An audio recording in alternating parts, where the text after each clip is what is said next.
Assalamualaikum warahmatullahi wabarakatuh. Selamat pagi teman hati yang dirahmati oleh Allah Subhanahu wa taala. Bagaimana kabarnya di pagi hari ini? Semoga senantiasa sehat dan juga dalam lindungan Allah Subhanahu wa taala. Alhamdulillahirabbil alamin, saya Yasir Neneama bisa menyapa teman hati semuanya dalam program Kalam Hati. Insyaallah sampai ke hati. Teman hati yang dirahmati oleh Allah Subhanahu wa taala, pagi hari ini saya tidak sendiri. Saya ditemani oleh Ustadz Dr. Agus Rahmadi. Assalamualaikum, Ustadz. Waalaikumsalam warahmatullahi wabarakatuh. Sehat ya, Ustadz ya? Alhamdulillah, kayak Yasir juga sehat ya? Alhamdulillah sehat. Ini kalau sudah ada Ustadz Dr. Agus Rahmadi nih, topik-topik yang akan kita bahas nih pasti tidak jauh dari seputar kesehatan. Tentu dari sudut pandang Islam. Iya. Nah, topik tausiah kita pada pagi hari ini Ustadz dan juga teman hati yaitu jangan kejeblos karena menopause. Nah itu tuh gimana itu tuh? Nanti akan dijelaskan oleh Ustadz Agus Rahmadi. Namun sebelumnya saya ajak dulu nih teman hati untuk menyimak sebuah artikel berikut ini. Terkait dengan menopause timbulkan banyak efek pada tubuh wanita. Apa saja? Nah, menopause merupakan kondisi menurunnya hormon-hormon penting pada wanita, yaitu testosteron, kemudian progesteron dan juga estrogen. Penurunan estrogen ini berpengaruh pada kehalusan dan kekenyalan kulit ternyata, kemudian kepadatan tulang, hati, otak, jantung dan juga peredaran darah. Kemudian turunnya progesteron dapat membuat badan terasa berat dan dapat menyebabkan gangguan pendarahan pada rahim.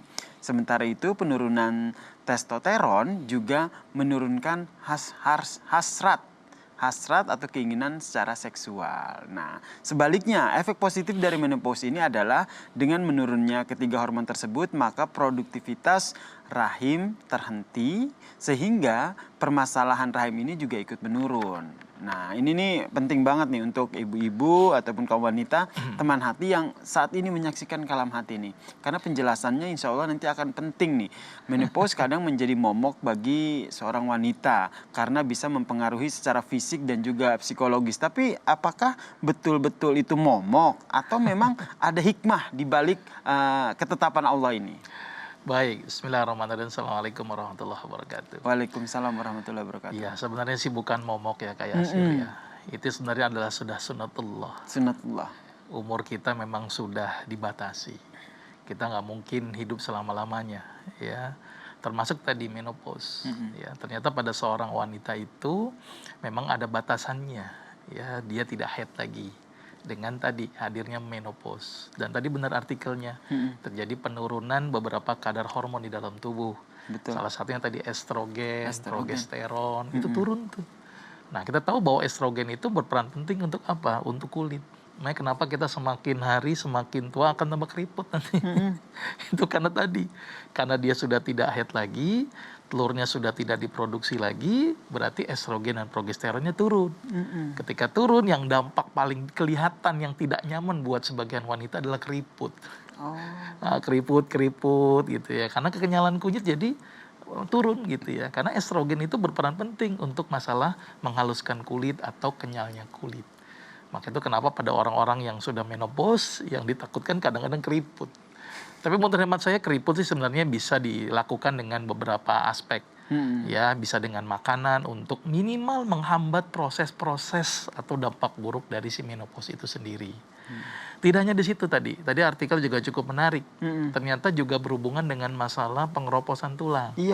Iya, dan ini yang ditakutkan. Makanya itu kenapa orang semakin tua memang mudah sekali akan timbulnya keropos tulang.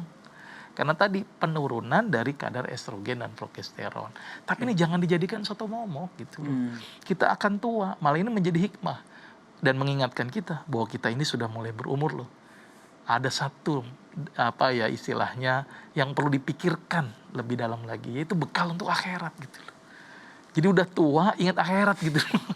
Jangan udah tua dunia terus. Jadi artinya pengingat buat kita. Oh ini loh bahwa manusia itu ada batasan umur. Hadirnya dengan tanda-tanda menopause, sudah tidak haid, kulit keriput, tulang keropos, pembuluh darah yang biasanya kenyal jadi tidak kenyal, timbullah aterosklerosis, pengerasan dari dinding pembuluh darah, nanti akan mempengaruhi sirkulasi darah, jantung bermasalah, sirkulasi ke otak bermasalah.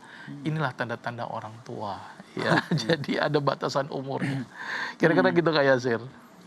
Jadi memang jangan menjadikan ini sebagai sebuah momok ya. Iya. Tapi kan kenyataannya banyak kaum ibu di sana kan menjadikan itu sebuah momok. Ustadz. Nah. Gimana dong itu?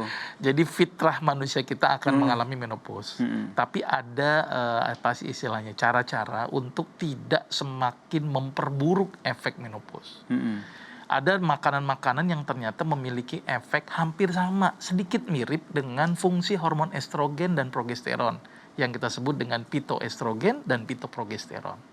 Ada beberapa makanan yang mengandung pitoestrogen tadi, diantaranya kedelai, terus kemudian terong, ya, terus kemudian biji bunga matahari.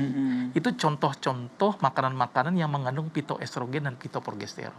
Yang ditakutkan dari menopause kan tadi penurunan estrogen dan progesteron. Iya, betul. Nah, untuk mengurangi efek-efek buruk tadi, suplementasilah memperbanyak pitoestrogen dan pitoprogesteron.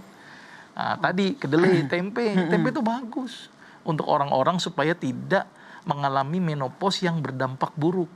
Yang ditakutkan dari menopause selain dari fisik juga ada aspek psikis. Nah, iya betul. Psikis ini nih yang kadang-kadang membuat khawatir. Itu akan berdampak mudah emosi, gampang depresi, gitu ya. Nah, maka itu kita cegah atau tidak semakin berat dari efek-efek menopause.